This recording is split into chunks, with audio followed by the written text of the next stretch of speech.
Politización, prensa y folletería. A lo largo del periodo fueron publicados muchos periódicos y folletines.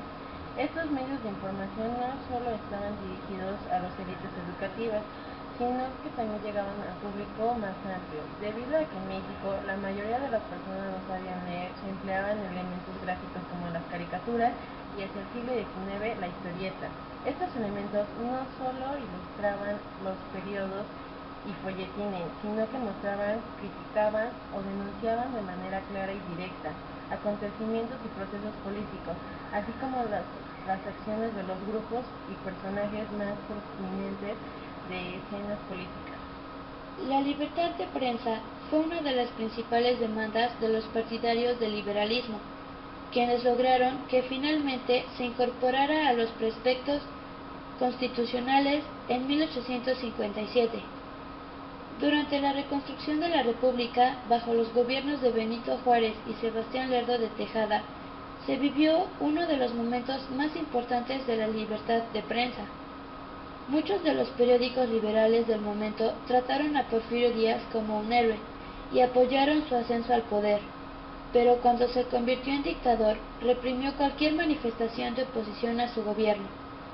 En las primeras décadas surgieron El Sol, que difundía las ideas de los centralistas, y El Águila Mexicana, de tendencia federalista. Hacia mediados del siglo destacaron los periódicos liberales, como El Siglo XIX, La Orquesta y El Monarca.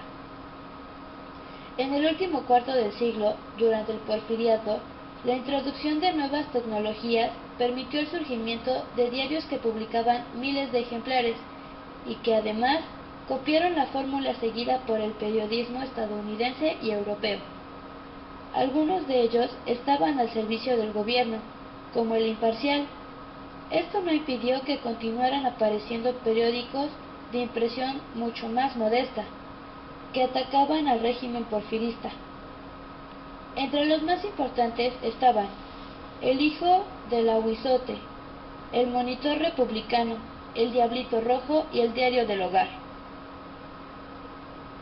Asociaciones e institutos de ciencias y artes. En la segunda mitad del siglo XIX se fundaron instituciones y asociaciones artísticas y científicas para reconstruir la nación como parte de las medidas implementadas por los gobiernos liberales. Las primeras instituciones tenían como finalidad fomentar principalmente la construcción de una identidad nacional.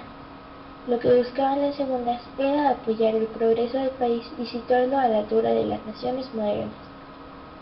A partir de que se fundó la Sociedad Mexicana de Geografía y Estadística, en las asociaciones e institutos no solo se difundía la investigación científica, sino también hallazgos o discusiones nacionales y avances científicos en otras partes del mundo mediante publicaciones periódicas. El positivismo estaba tanto como en las instituciones educativas como en las científicas. La idea de aplicar el método científico no solo a las ciencias naturales, sino también a los estudios sociales, marcó las últimas décadas del siglo XIX. De esta forma, el interés por los sitios arqueológicos o el pasado dio impulso a disciplinas como la arqueología o la historia. La educación pública y las escuelas normales. La atención a la educación tuvo que esperar a que el país dejara a través de las décadas de inestabilidad política y entrara en un periodo de paz a partir de la 1867, cuando se emprendió la reconstrucción de la República. Con ello se pretendía acabar con la influencia que la Iglesia Católica había tenido en el hábito educativo durante los 3 siglos de dominación colonial. En cuanto a la educación en otros niveles, se creó la Escuela Nacional Preparatoria y una escuela secundaria para señoritas. A pesar de que la universidad estaba cerrada, se establecieron carreras como medicina, veterinaria, ingeniería de minas, arquitectura, etc. Clasicismo, romanticismo y modernismo. A lo largo del siglo XIX se desarrollaron en México distintas corrientes artísticas. Estas corrientes por lo general provenían de la cultura europea. pero también respondían a las características nacionales y al momento histórico que se estaba viviendo. Fueron las más sobresalientes clasicismo, romanticismo y modernismo. La primera se desarrolló en México desde las últimas décadas del periodo colonial.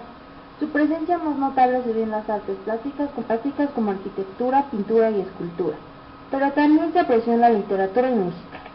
En la tercera década del siglo XIX se difundió el romanticismo en nuestro país, principalmente en el campo de las letras.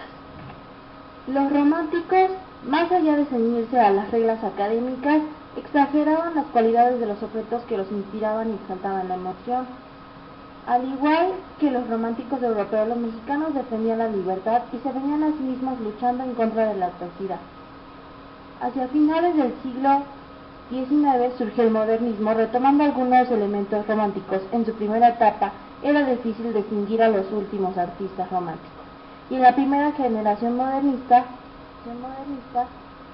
hubo artistas que se adaptaron a su estilo propio y definidos. Esta corriente se desarrolló principalmente en el campo literario, concentrándose en la ciudad de México. Paisajismo en la pintura.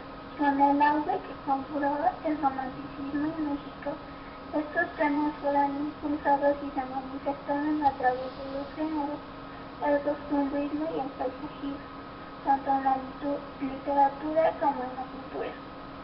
El primero mostraba bocetos de cuadros sociales, es decir, las costumbres mexicanas, tanto en obras literarias como en imágenes.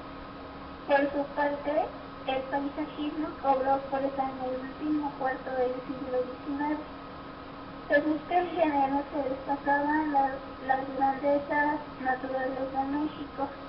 Con ello se buscaba contribuir a la consolidación de la identidad nacional, proceso que se logró durante el Porfiriato.